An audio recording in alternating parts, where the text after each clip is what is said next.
This episode is brought to you by Shopify. Do you have a point of sale system you can trust, or is it a real POS? You need Shopify for retail. From accepting payments to managing inventory, Shopify POS has everything you need to sell in person. Go to shopify.com/system, all lowercase, to take your retail business to the next level today. That's shopify.com/system. ¿Hablas español? Sprichst du Deutsch? Kan du norsk? If you've had that sound from Babbel before, I bet you do. Babbel is the science-backed language learning app that actually works. With quick 10-minute lessons handcrafted by over 200 language experts, Babbel gets you on your way to speaking a new language in just a few weeks. With over 16 million subscriptions sold and a 20-day money-back guarantee, just start speaking another language with Babbel. Right now, up to 55% off your Babbel subscription at babbel.com/Spotify podcast. Spelled BABBEL.com/Spotify podcast. Rules and restrictions may apply.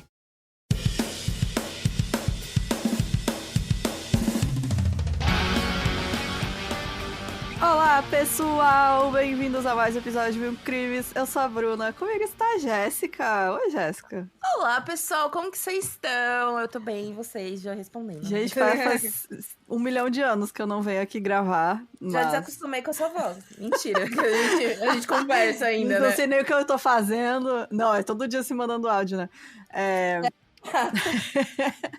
Gente, como vocês estão? Desculpa a bagunça aí das últimas semanas, tá sendo bem corrido aqui pra todo mundo. Que a gente tinha brigado de vez. Não, é só que a gente tá na correria mesmo, viajando, e aqui a minha família tá visitando, e a Ai, gente, tava muito complicado, ela tava viajando pela Europa, ficou muito eu estava fazendo uns turismo aí. E aí deu essas correrias, mas já estamos de volta. Na semana que vem eu vou voltar com as lives de quarta-feira e a gente vai botar ordem na casa aqui. E é isso, gente. Algum recadinho? Nenhum recadinho. Acho que o único recadinho inicial é que esse caso e mais alguns que eu escrevi esses tempos foram baseados num mimo que a Darkseid mandou pra gente, né? Uhum. Que é o Damas Mortais, né?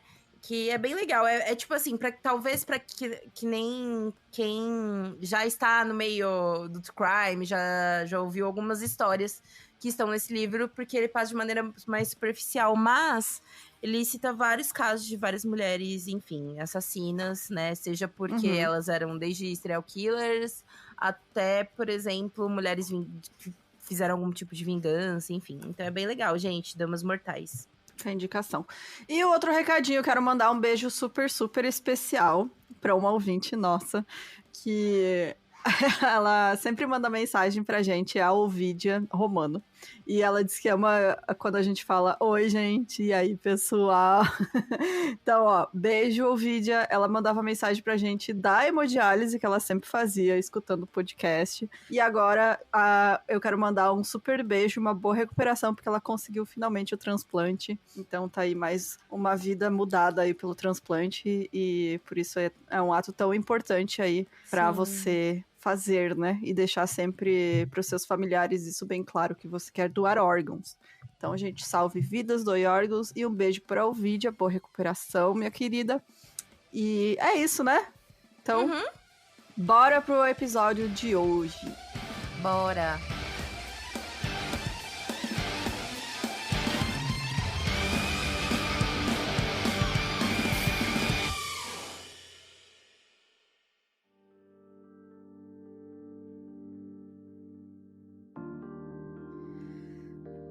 Antes de começar, é só já aquela desculpa clássica, né? Que a gente vai ler uns nomes aqui que a gente não sabe porque é francês, então se tiver mistura errado, tudo, tem nome francês, espanhol. Exato. Então aí, gente, se a gente falou errado, desculpa já adiantando, né? Então bora lá. A Marie Delphine McCarthy, mas a gente vai chamar ela de Maria, né? Maria. Marie.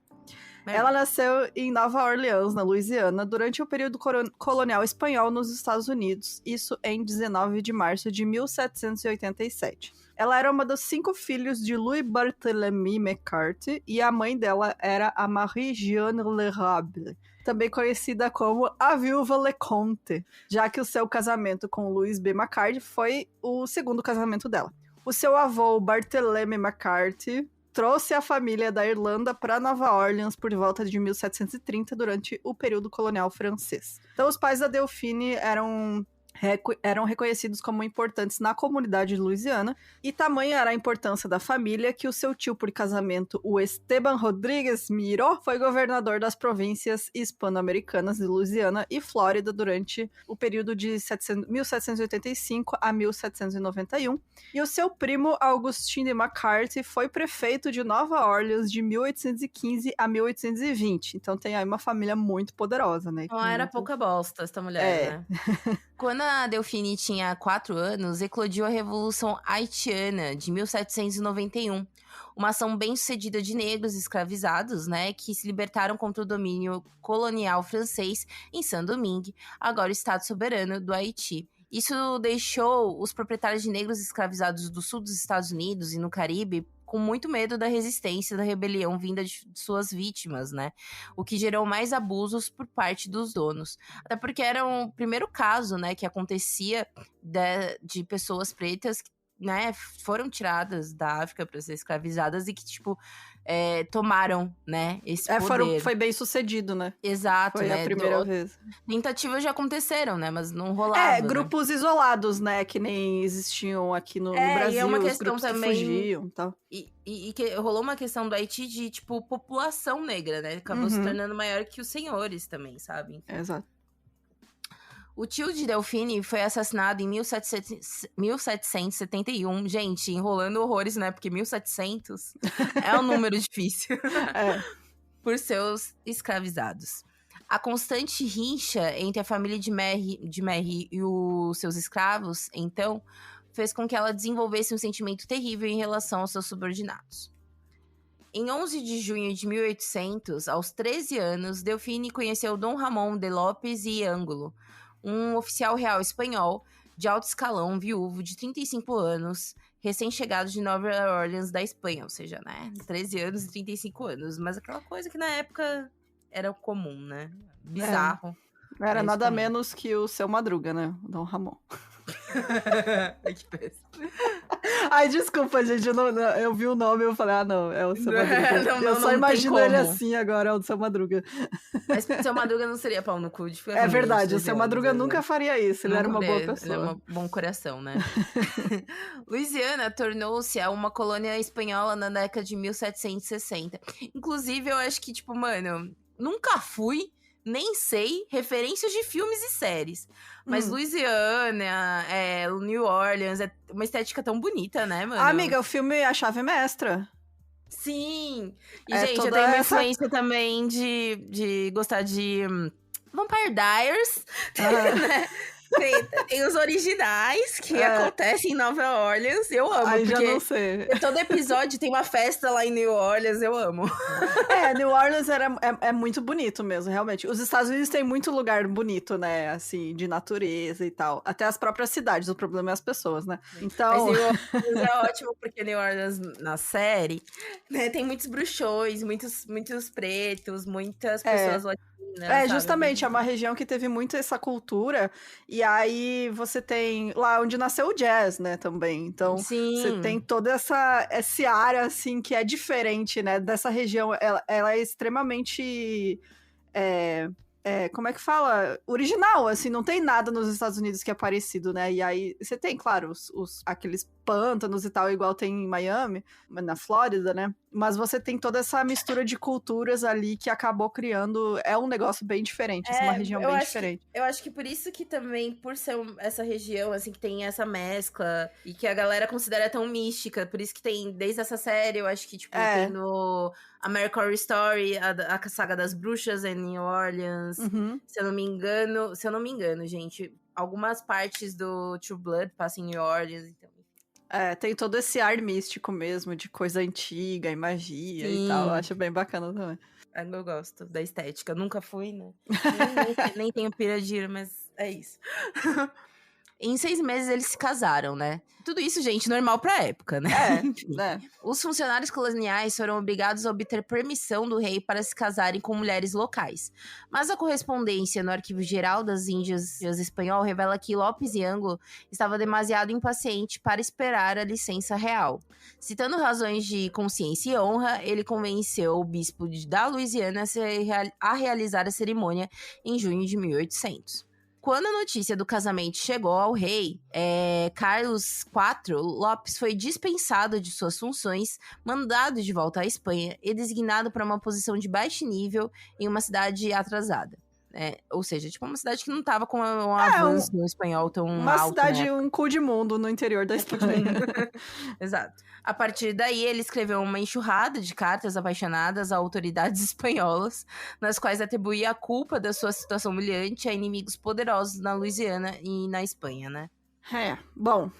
E aí, em 1804, após a aquisição americana do que era então um território francês, o Dom Ramon foi nomeado para o cargo de cônsul-geral de Espanha no território de Orleans e foi chamado a comparecer na corte da Espanha.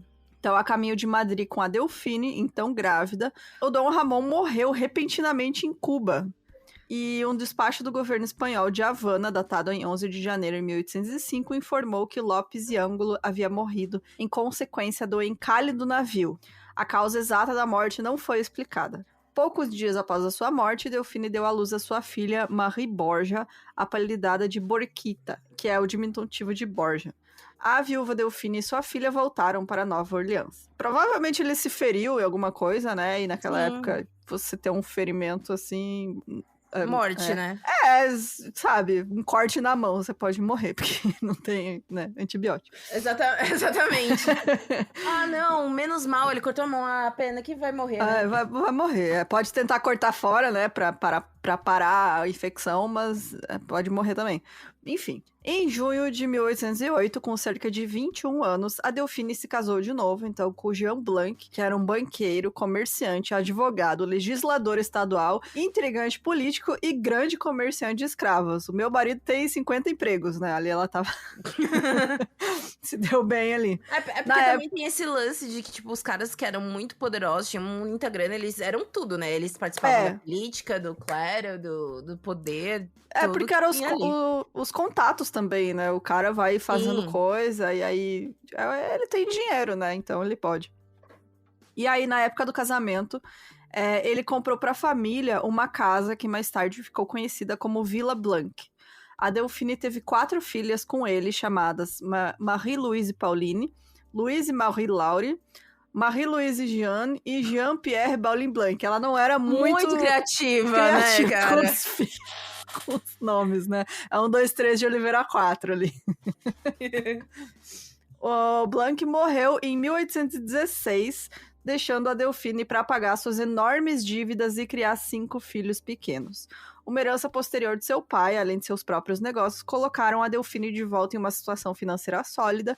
E quando ela conheceu Louis Lalaurie, ela já havia se tornado, né, uma senhora muito rica. Então, na idade adulta, a Marie se tornou uma mulher respeitada e, acima de tudo, temida por aqueles que estavam abaixo dela na sociedade hierárquica do século XIX.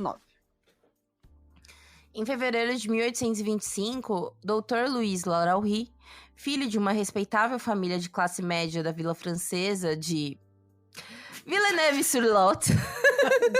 É isso, né? É isso. Chegou a Nova Orleans, vindo dos bordéis do navio Fanny.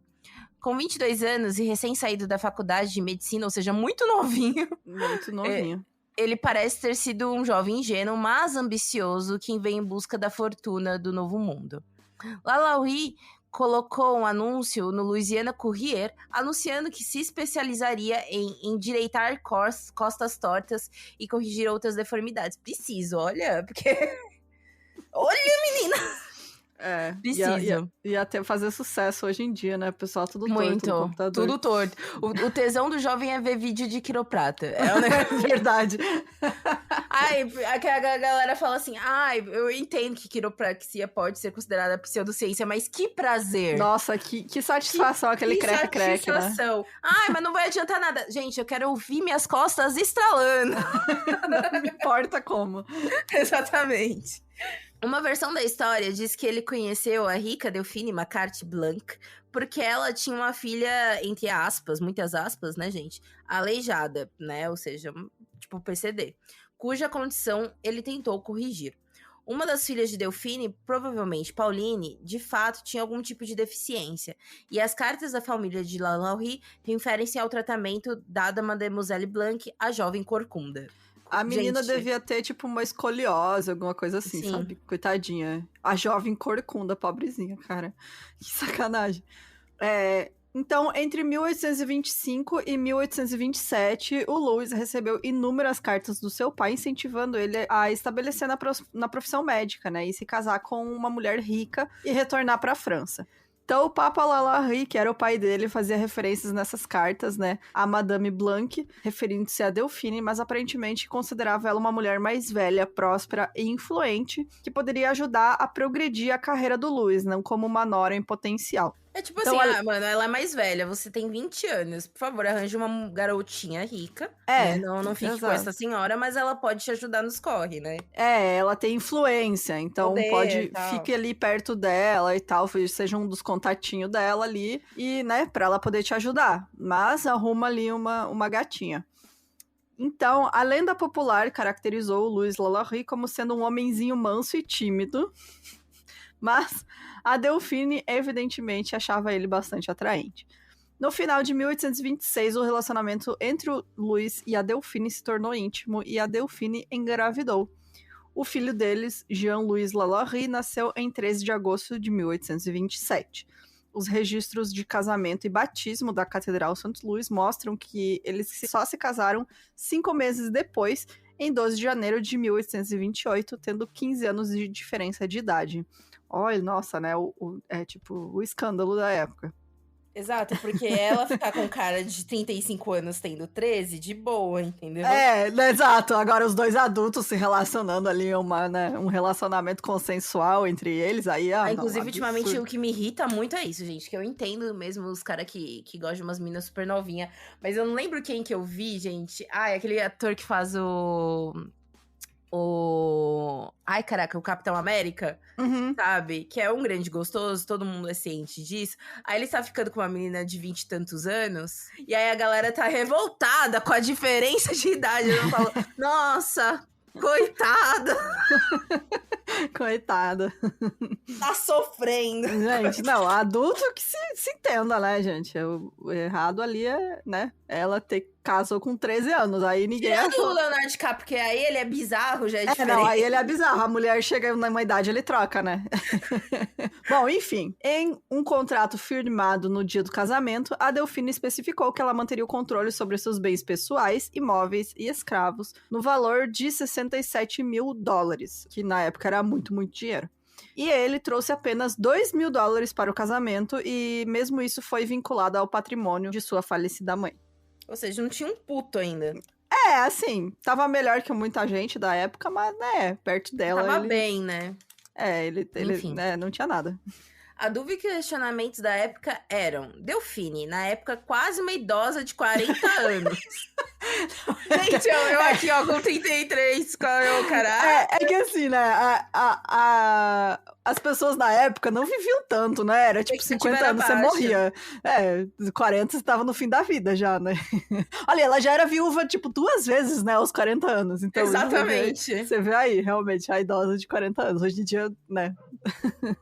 Hoje, se alguém chamar a gente de idosa, vai ter pau, hein? Nossa, que isso. Pelo amor de Deus. Às vezes eu fico vendo TikTok, Twitter, fala... Nossa, tipo, aí a pessoa fala... não, porque eu tenho 30 anos. Nossa, não parece ser tão jovem. E eu fico, gente... 30 anos é jovem, que isso? O que vocês acham que a pessoa de 30 anos é? Vira, né? Do nada. Você faz 30 anos, você ganha 50 rugas na cara, perde 30 centímetros, né? Fica pequenininho. Você ganha um vestido de senhora, você não pode se vestir. Eu aqui com a minha camisetinha, enquanto grávida com a minha camisetinha da Sailor Moon, gente. A vida... A amiga nem foi falar como é que eu tô usando aqueles pijama que é um macacão inteiro, sabe? De dinossaurinhos. Sim. Super fofo. Chegou essa semana o meu short pra dormir da Hello Kitty. Tudo bem, gente. Idosas de 30 anos. Mas enfim, né? Nessa época a galera falando, e essa idosa aí de 40 anos? viúva há 10 anos, desenvolveu uma paixão pelo jovem, ou foi a Lauri quem perseguiu Delphine, né, em resposta à ordem de seu pai para se casar com uma senhora com dinheiro e conexões sociais? Ou seja, será que foi ela que tava afim ou ele que deu o golpe? Pra Ela mim, foi Sugar Mommy ou, né? Ou O cara tava afim. Ou ela foi a panterona. Aí que tá. Exato. Ou pode ser as duas coisas, né, gente? Eu acho que os dois estavam bem ali no relacionamento, se acertaram, os dois iam ganhar o que eles queriam, que ela era um marido jovem, né? Uhum. E ele uma mulher mais velha que ia É porque eu sustentar acho ele. também ela se fudeu muito com os mais velhos, né, coitada. Exato, Foi viúva ela, 2 vezes. vou trocar Esse um aí não vai pouquinho. Isso daí não vai morrer. Não vai morrer tão cedo. E diziam que ele era mais tímido e tal, né? Ela podia controlar melhor, então acho que ali os dois se acertaram mesmo. Durante os primeiros anos de seu casamento, os Lauri viveram na plantação ribeirinha de Delphine, abaixo da cidade. Em 1831, Delphine comprou uma propriedade na 1140 Royal Street, que administrou em seu próprio nome, com pouco envolvimento do marido, né? Ou seja, ela também, por essas questões de ter que se virar muito sozinha, ela era bem independente, né? Em 1832, ela mandou construir ali uma mansão de 2 andares, completa com senzala anexa. Aqueles casarões, né, que a gente vê nos filmes e tal. Sim. O casamento logo mostrou sinais de tensão. Em 16 de novembro de 1832, a Delphine solicitou ao primeiro Tribunal Distrital Judicial a separação da cama e pensão alimentícia de seu marido, na qual a Delphine alegou que Lauri a havia tratado de tal maneira que tornou sua convivência insuportável. Durante muitos anos, o Jean Bose, que era o gerente comercial da plantação Gentili de Henri Stegem, enviou boletins informativos com fofocas ao seu empregador na França. Então, por isso... Era o fofoqueiro oficial. Boletim informativo com fofoca. Era o fofoqueiro oficial que mandava as notícias lá pra França. Então, segundo nessas fofocas, Delphine e Louis estavam casados há menos de um ano quando Bose escreveu que Madame Blanc casou-se com um jovem médico francês. Eles não têm uma família feliz. Eles brigam, se separam e depois voltam um para o outro, o que faria acreditar que um dia eles se abandonariam completamente. A separação não parece ter sido permanente porque o Dr. Lauri esteve presente na casa da Royal Street em 10 de abril de 1834, que é o dia do famoso incêndio que a gente vai falar mais pra frente. Então, juntos, o Leonard e sua esposa criaram os 6 filhos dela, né, todos frutos das antigas relações, mais o filho que eles tiveram juntos, né. Embora fossem herdeiros da Lauri, né, da Delphine, os pequenos também eram alvo de sua crueldade desenfreada. Quando tentavam comer ou conversar com os escravos da mãe, por exemplo, as crianças eram espancadas até o limite dos seus corpos. Então, ela era realmente uma pessoa péssima em todos os sentidos, né? Escrotona. Os relatos sobre o tratamento dado por Delphine Lauri a seus escravos entre 1831 e 1834 variam. A senhora promovia inúmeras festas para os membros da alta sociedade, que depois espalhavam que tinham visto os escravos de Lauri sendo tratados com brutalidade. Convidados os descreviam como abatidos e miseráveis. Harriet Martineau, uma socióloga, escreveu em 1838 e recontou histórias contadas a ela por residentes de Nova Orleans durante sua visita de 1836. Afirmou que os escravos de Lauri eram considerados singularmente abatidos e miseráveis. No entanto, as aparições públicas, Lauri era geralmente considerada educada com os negros e solícita com a saúde dos escravizados. Ou seja, aquela coisa do tipo, na frente dos outros, tudo certo, mas a galera estranhava porque, tipo, eles eram magros demais, eles pareciam muito desanimados, enfim, né? E uma coisa que é importante, gente, é que todo esse relato da Delphine Lauri, e a gente vai falar mais vezes disso ao longo do episódio, é que tem muita viagem também, sabe? Do que aconteceu. Então é difícil mesmo a gente separar o que é documentado e do que de fato aconteceu, né? Porque aí, tipo, começaram a atribuir as mais diversas torturas horrorosas a ela. E, obviamente, ela era uma escrota torturadora, mas a gente chegava um tempo de entender o que era uma viagem da galera, né? Porque foram muitos textos, livros, né? E coisas tiradas do cu. Então, é complicado, né? Virou meio que uma lenda urbana, né? E aí foi crescendo, assim, vários que até casos, hoje ela né? enfim. A gente vai falar disso, mas até hoje ela é uma lenda urbana, né? Como uma grande torturadora. Então... É muito mais fácil, né, se atribuir algumas coisas. Sim. Os registros funerários entre 1830 e 1834 documentaram a morte de 12 negros na mansão de Royal Street. Embora as causas da morte não sejam mencionadas e doenças infecciosas possam facilmente ter sido a causa, né? Imagina também porque as pessoas escravizadas viviam em condições horrorosas, né? Umidade, não cuidados com ferimentos, essas coisas. Então, para aquilo se espalhar é muito fácil. Essas 12 mortes incluem Bonnie, uma cozinheira e lavadeira, e seus 4 filhos. Juliette, morta aos 13 anos. Florence, morta aos 10 anos. Julie, mortos aos 6 anos. E Leotine, morta aos 4 anos. Bonnie já havia sido escravizada por um refugiado de São Domingos e foi descrita em sua venda como uma, entre aspas, fugitiva crônica. Ou seja, provavelmente quando ela tentava fugir, a Lara Lee ia pra cima dos filhos dela. Uhum. Tipo, Os mano, registros... já começa matando criança, saca? Já é horrível. Os registros judiciais da época mostraram que a Lalaurie libertou 2 negros escravizados, que eram Jean-Louis, em 1819, e o De Vinci, em 1832. Martineau escreve que os rumores públicos sobre os maus tratos dela aos escravos em sua propriedade eram suficientemente difundidos que um advogado local foi enviado a Royal Street para lembrar a ela das leis para a manutenção de escravos, que era aquela coisa, você pode bater, mas não tanto, né? Uhum. Durante essa visita, o advogado não encontrou nenhuma evidência de irregularidades ou maus tratos a escravos por parte da Lalaurie. Não é como também se os caras quisessem investigar, sabe? Tipo... Tinha boato que ela tratava mal, o cara falava, ô, dá uma segurada.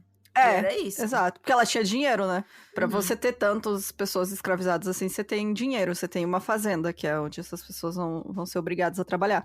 Então, você tem o status, né? Pra poder a autoridade chegar lá e você falar, ó, se eu sei que você não vai fazer nada, então aqui uma mãozinha molha a outra e fica por isso mesmo. O Martineau também contou outras histórias de crueldade de Lalaurie que eram comuns entre os residentes de Nova Orleans por volta de 1836. Ela disse que após a visita do advogado, um dos vizinhos dela viu uma menininha escravizada de 8 anos cair para a morte do telhado da mansão da Royal Street, enquanto tentava evitar a punição de Lalaurie, que empunhava um chicote.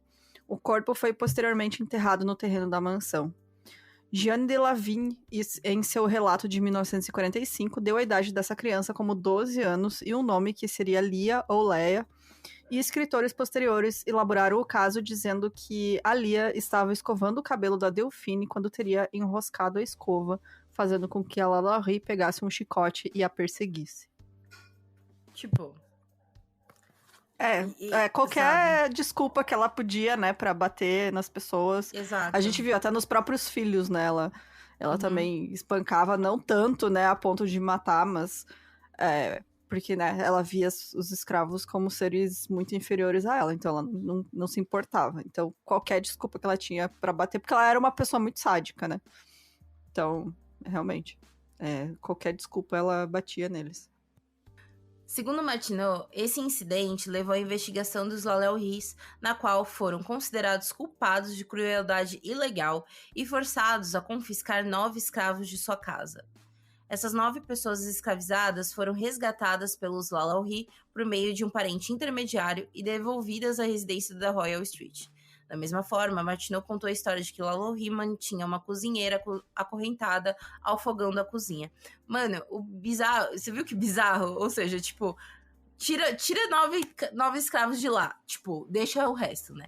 Tira 9 escravos de lá pra punir. Aí eles vão lá, pede, sei lá, pra um primo comprar os caras de novo e bota de novo. Exato. E esse lance pra mim de acorrentar o fogão da cozinha uma mulher é basicamente... mostrar que é um objeto, né, mano? Tipo, exato. Tu é cozinheira, então pertence à cozinha, então você vai ficar presa na cozinha. Não tem o direito nem de sair de lá, né? Exato.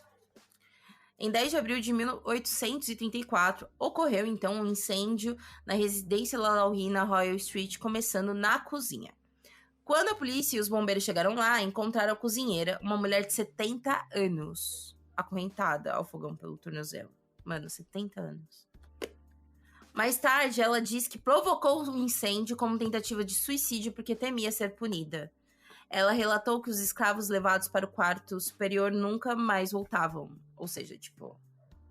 Desespero completo O dela, né? desespero é, tipo, mano, se eu for lá, eu vou... Nunca mais vou voltar. Não sei como vou morrer lá, prefiro me matar, né?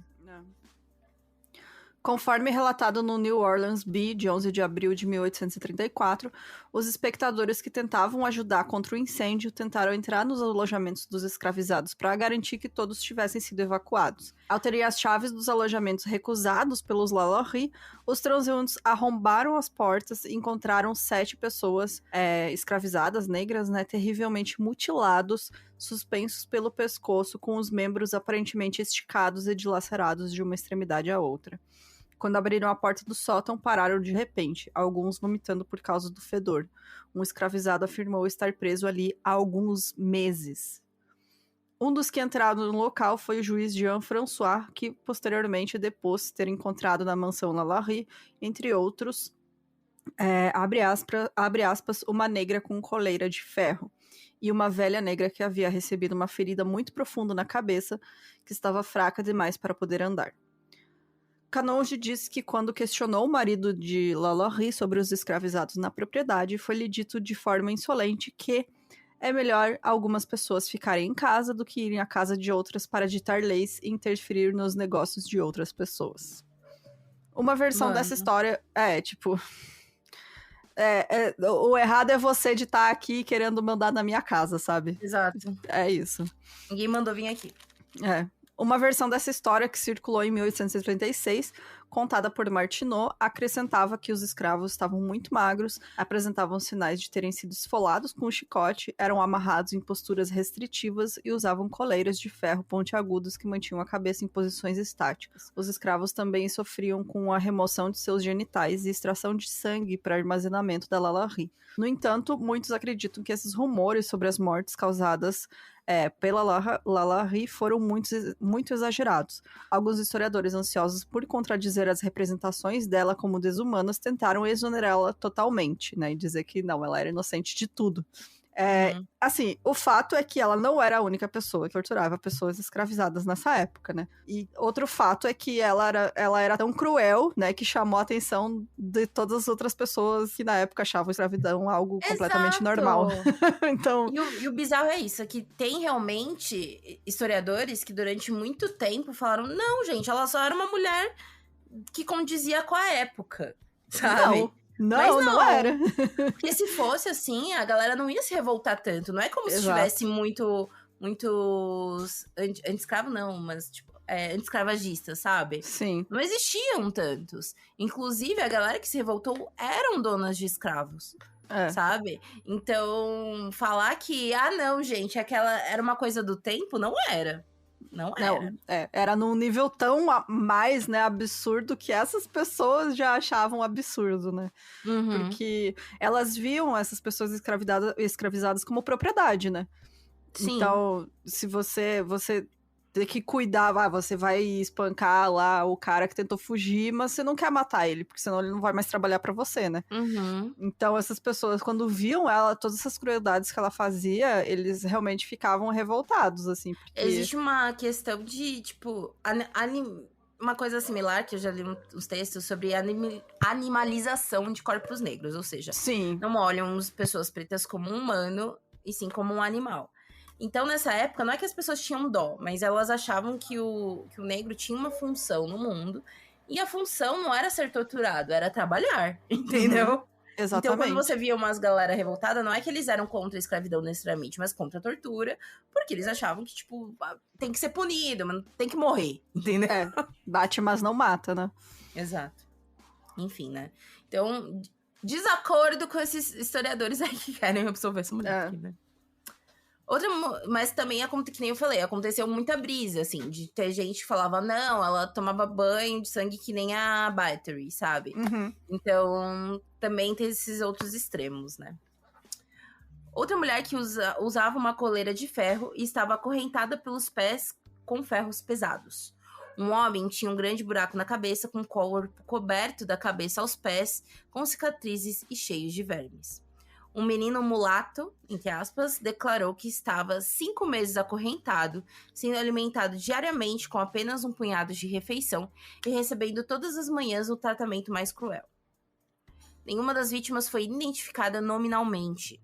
Os resgatados foram levados ao gabinete do prefeito Cabildo, onde receberam tratamento médico e comida e bebida. Quando a descoberta dos escravos explorados se tornou amplamente conhecida, uma multidão de cidadãos locais atacou a residência de Lalaurie e demoliu e destruiu tudo em que pudéssemos pôr as mãos, né? Que era o relato da época. Um xerife e seus oficiais foram chamados para dispersar a multidão, mas quando a multidão partiu, a propriedade havia sofrido grandes danos. Quase nada restando além nas paredes. Os desordeiros quebraram móveis, porcelanas, cristais e obras de arte, destruíram pisos, escadas e lambris, quebraram janelas e desmontaram varandas de ferro. Ou seja, a galera ficou puta. O povo tava revoltado. Os escravos foram levados para uma prisão local, onde ficaram disponíveis para exibição pública. Olha que beleza. Vamos E a galera ficou curiosa. Vou fazer aqui um zoológico de gente pra todo mundo que não tava acreditando na história, né? Olha tudo que de ruim que essa mulher fez. Vamos lá assistir. Uhum. E é isso. O The Bee relatou que até 12 de abril, cerca de 4.000 pessoas compareceram para ver os escravos para se convencerem de seus sofrimentos. O Pittsfield Sun afirmou que pela tortura dele. Exato. O Pittsfield Sun afirmou que 2 dos escravos encontrados na mansão haviam morrido antes do seu resgate no dia do incêndio. E acrescentou: entendemos que ao cavar o quintal, os corpos foram desenterrados e o poço condenado no terreno da mansão. Tendo sido descoberto, outros, especialmente o de uma criança, foram encontrados. Essas afirmações foram repetidas por Martineau em seu livro Retrospects of Western Travel, de 1838, onde ela classificou o número de corpos desenterrados em 2, incluindo a criança Lia.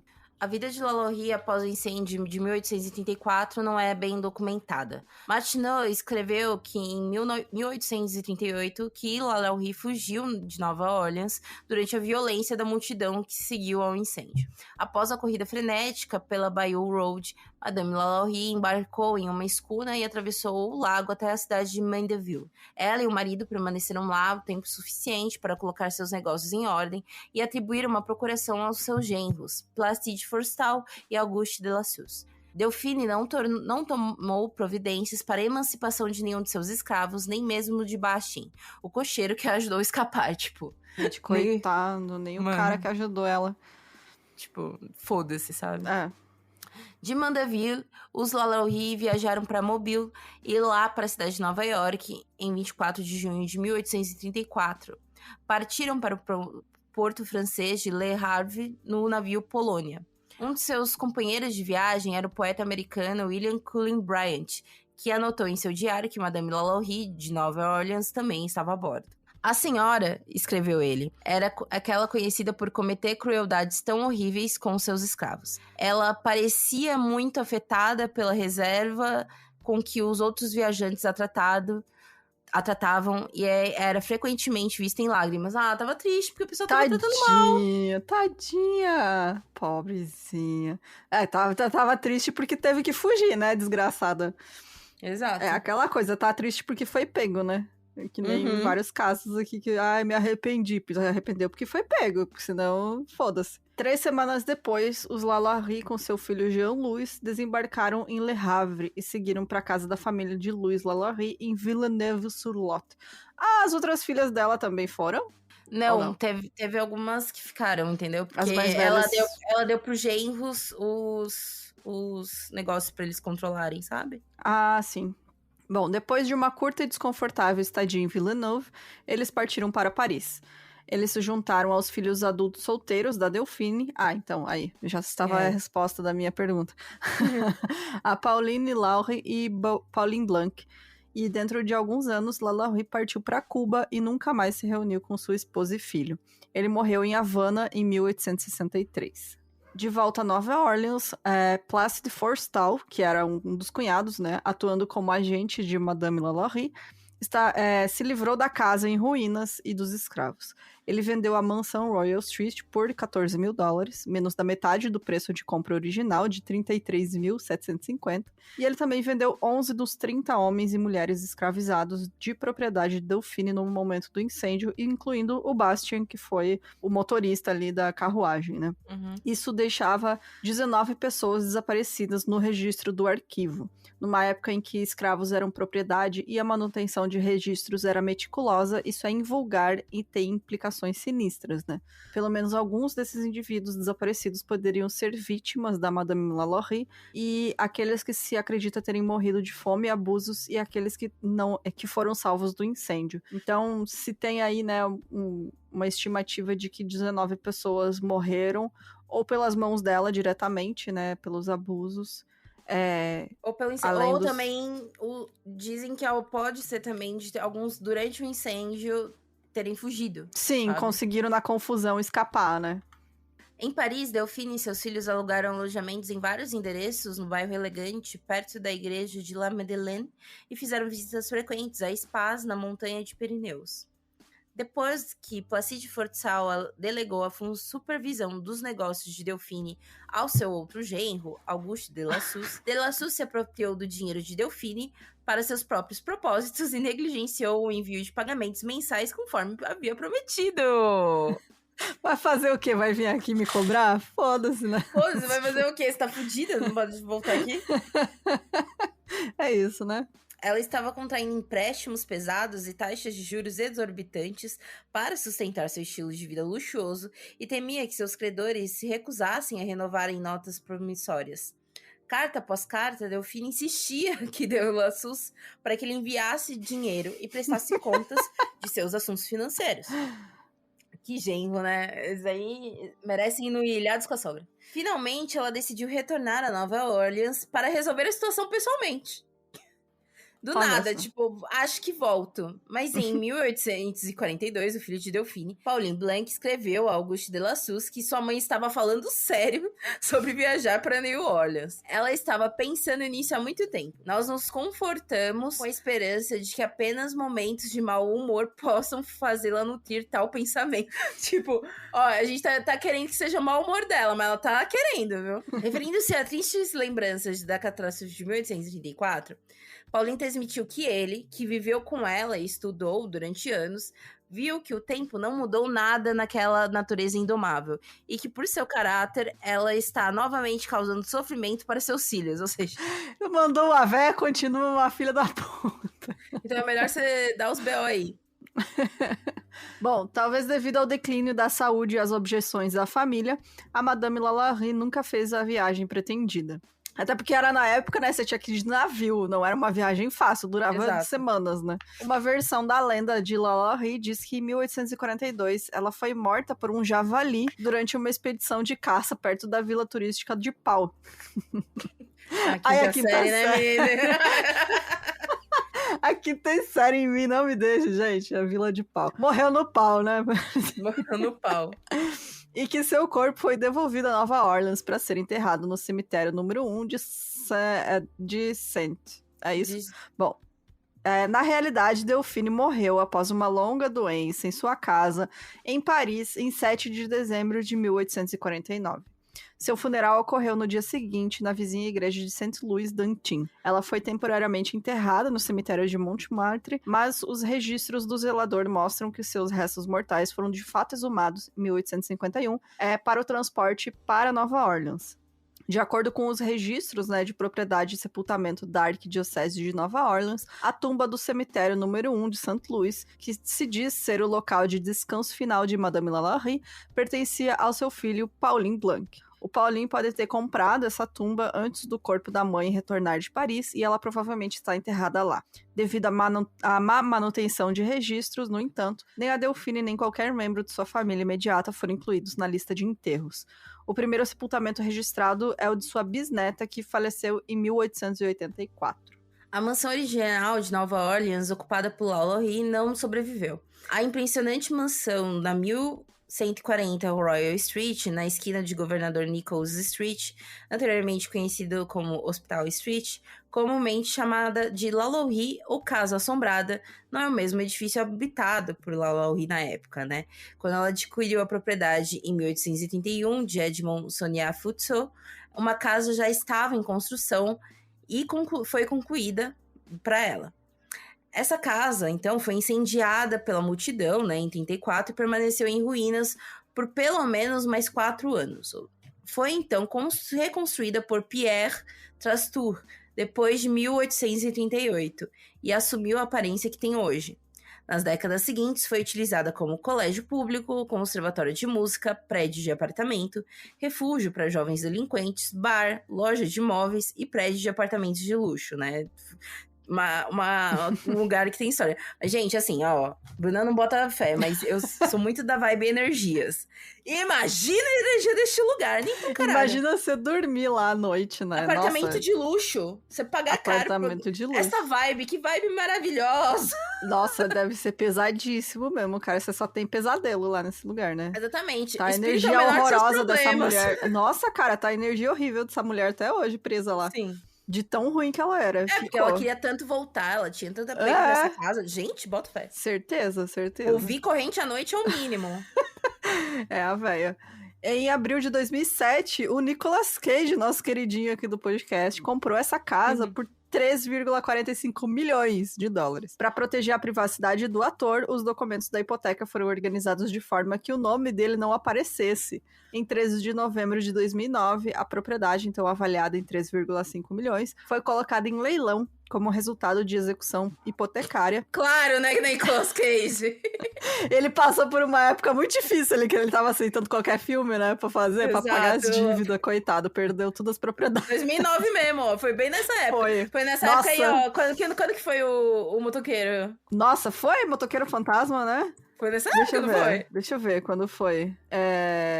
2007, foi quando ele começou a passar mal ali. Ele fez Motoqueiro Fantasma, comprou a mansão, só que deu ruim. Deu ruim, gente. Nessa época ele tava fazendo só bomba. E foi colocado em leilão, né? Como resultado de execução hipotecária e comprada pela Regions Financial Corporations por 2,3 milhões. A propriedade mudou de mãos pela última vez em 2010, quando foi comprada pelo atual proprietário Michael Walling por 2,1 milhões. Atualmente, grupos turísticos se reúnem dia e noite fora do prédio. Pra fazer o quê, gente? Você vai lá olhar a casa da véia horrorosa. Exato. Não entendo quem faz esse tipo de turismo, não, assim. Acho bizarro. É que você nem vai... né? Existe aquele turismo mostrando, tipo... apareceu, né, no sul, óbvio. Tem o interior de São Paulo também, né? Essas fazendas... Verdade. Essas fazendas que reproduz a coisa da época. Você pode ver que como tem até senzala, né? Porque um lance, gente, é você ir numa fazenda que tem senzala e mostrar um contexto histórico e tudo mais. Exato. Mas a galera tá indo pra ver o negócio da Lalaurie, não é por causa de contexto histórico. Não é. Porque a região... não, ela era uma serial killer bravona, sabe? É isso que a galera vai. Acho péssimo também.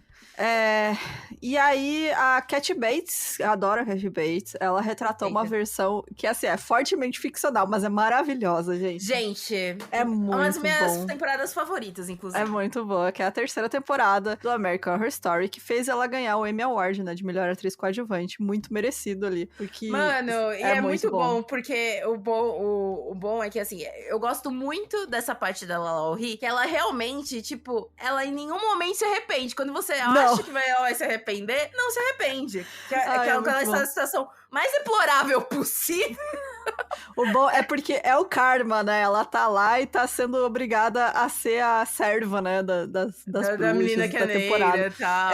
É muito bom. E a cara de desprezo dela, de ter que fazer aquele trabalho doméstico, né? Que ela mandava os escravos. E na série meio que fica também esse lance da visitação à casa dela, né? Ela vai visitar a casa dela e ela vê o pessoal visitando. Ela fala, não. Eu não lembro. Faz tempo que eu vi, vou ter que rever, porque é muito bom. É muito bom. Sim. Fica aí a indicação pra vocês verem. Agora, no Halloween... o episódio vai sair depois. Mas enfim, gente. Assistam. É muito bom. Vejam após o Halloween. Vejam após o Halloween. E é isso, né? Chegamos É ao isso. fim. Tem mais algum comentário aí sobre essa pessoa horrorosa? Não, só que queima no inferno mesmo, né? Vai tarde, velho, desgraçado. Eu acho ótimo que você procura ela e aparece a Cat Bates agora. Não, pior que é real, né? Ai, Cat Quando eu Bates tava é muito procurando imagens sobre ela e tal, que eu sou uma pessoa curiosa, quero saber imagens Sim. dela e tal. Então, tipo, boa. Coitada da Cat Bates, é tão boa que ela fica ligada ali aos personagens horríveis que ela faz. Mas é isso, né, gente? Bora pros comentários. Let's go.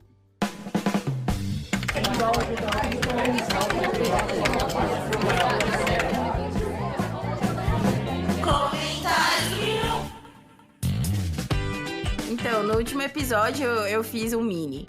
Esse que é o comentário. Esse é o comentário. A Jéssica ali, a gente se apertou. Não ia sair episódio. E aí a Jéssica, eu falei, Jéssica, você consegue fazer um mini? Ela, nunca fiz, mas vou tentar. Pai, Não, Jéssica. e aí o que a Gênia faz? Que a Gênia, com problemas de dicção, faz. Vou fazer um caso russo da Irina Gaidamukhshik. Assim, às vezes eu me surpreendo com a minha própria inteligência, sabe, galera? Isso, Sinceramente. você que trouxe isso a você mesmo, não foi culpa de ninguém além de sua. Ah, se não sou eu lidando com as consequências dos meus próprios atos, entendeu? Exatamente. Mas é isso, gente. Ó, adorei que tem muitos comentários ali de força pra Jéssica. Apoio. A galera apoiou, mandou a força, falou, isso aí. Não, pode. Amanda Beatriz falando que eu tava parecendo que estava à base de Rivotril. Gente, era ansiedade, tá? Era ansiedade. Porque normalmente, quando eu tô fazendo caso do russo, a Bruna me corrige, entendeu?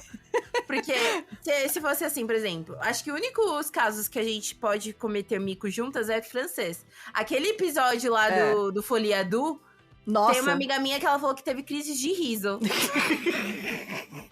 A Verônica, beijos, Verônica. Beijo, Verônica. Disse que estava com crise de riso, entendeu? Que não tava podendo levar a sério.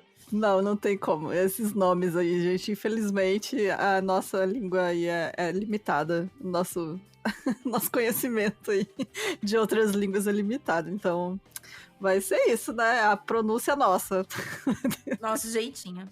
Outro comentário foi da Ana Clara, dizendo que eu e meu amor, só pra te lembrar que ela tentou usar o alcoolismo como causa de redução, não agravante. Obrigada, porque eu sou péssima.